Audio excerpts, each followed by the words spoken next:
up, guys? It's Curtis. I'm back. C3Garage Media. Yeah, we're back at it, boys. Did you guys like that intro? Let me know what you think. Just trying some new things for the channel.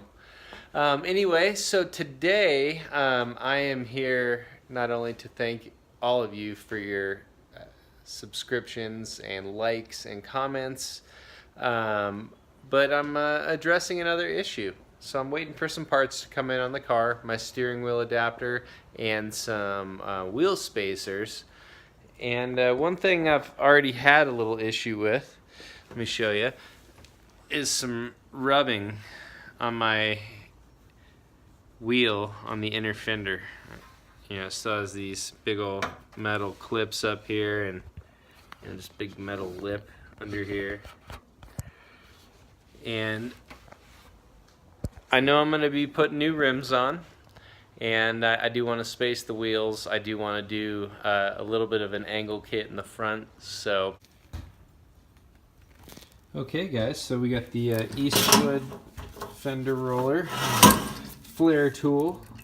Basically, we're just going to bolt this directly to the wheel hub here. Take a look. See the BC Racing coilovers in there.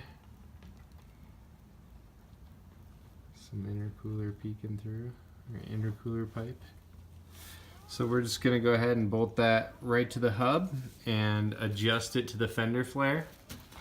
I already got a little bit of cracking there just from it rubbing as it is.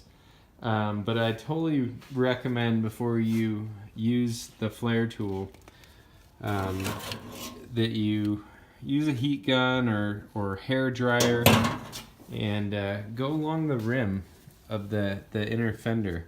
This will help minimize paint cracking as well. We'll kind of get that metal a little bit more flexible so it's more prone to flex and not kind of crack or just, you know, buckle on you. So that's kind of something that should help. And gonna go ahead and get this on, and we're gonna take the heat gun and heat up. We had some paint cracking from before.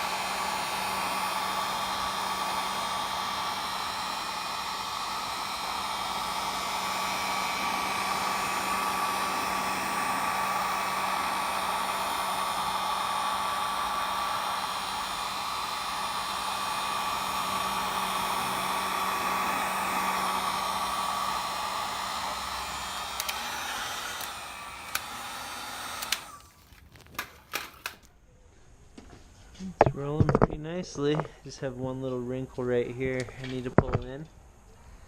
That chip was already there. Alright, just keep working over.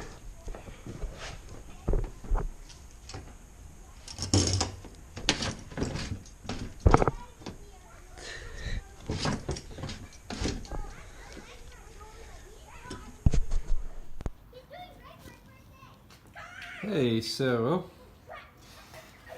it's actually done a great job folding it back. It did crack a little bit more where it was already a little bit broken, but it's almost completely flush. There's no lip whatsoever all the way down. I'm leaving the inner fender liner just on this back portion. If I need to roll further down, I will, but right now I'm just rolling it to about here. But it's working great. I did crack it a little bit. I got a little crazy right here. But, you know, race car. It's all good. Alright. We are on to the rear.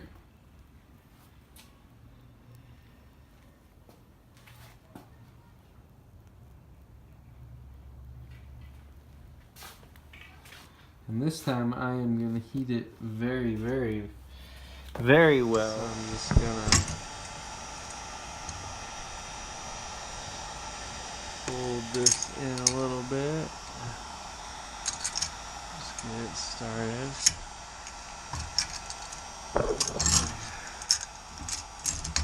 Back it off. Move in.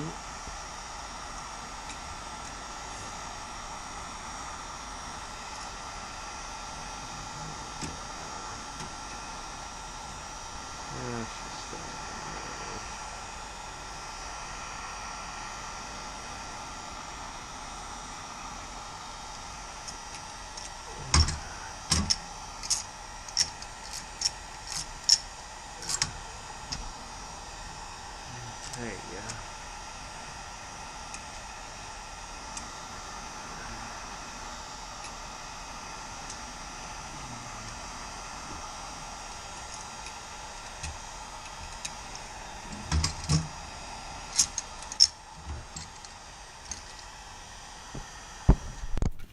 Alright, so one thing I've been meaning to do, really since I put the coilovers on, is raise the back up just a smidge. If you'll notice when I'm drifting, or even when I have a little weight in the car, it kind of sits, it squats a little bit. I'm fine with a little squat, but I think what I'm going to do is just lower this, or loosen this lower collar, and just bring it up a few turns, and go from there.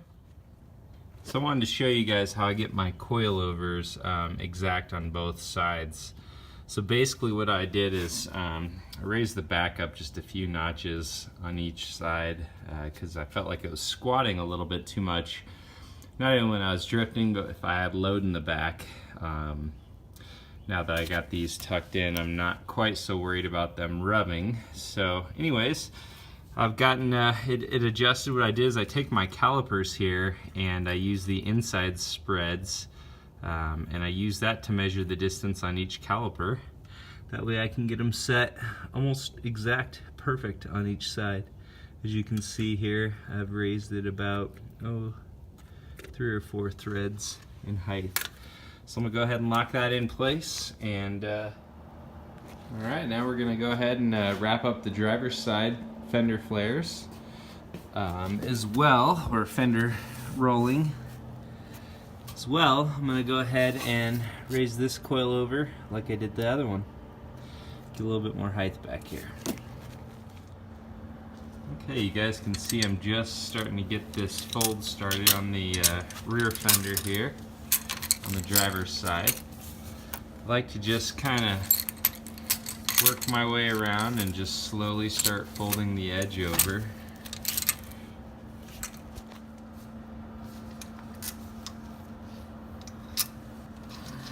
You can see we just get a nice little fold started.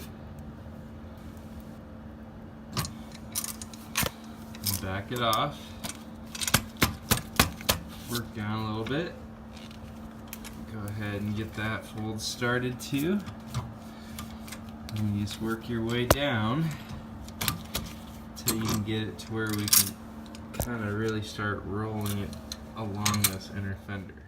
Okay guys, so we got the fenders rolled, got the rear height adjusted up a little bit. I know it wasn't the most exciting video, but definitely showed you how we got that process done. I got definitely some peeling paint. I'm gonna get some paint touch up and just touch these up so it doesn't rust. Again, drift car, race car, I don't really care if it's a little chipped, it's not perfect.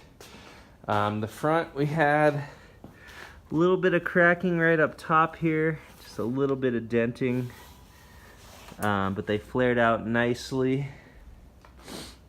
The other driver's side came out much better. I took my time a lot more on that one. And then the rear passenger, again, it came out good, but lots of paint chipping on that, so I probably could roll it a little bit more, but I wanted to keep this little diffuser intact. So that's where I'm at right now. Got the ride height adjusted. Gonna be putting on the steering wheel next week and some wheel spacers, so appreciate you guys watching.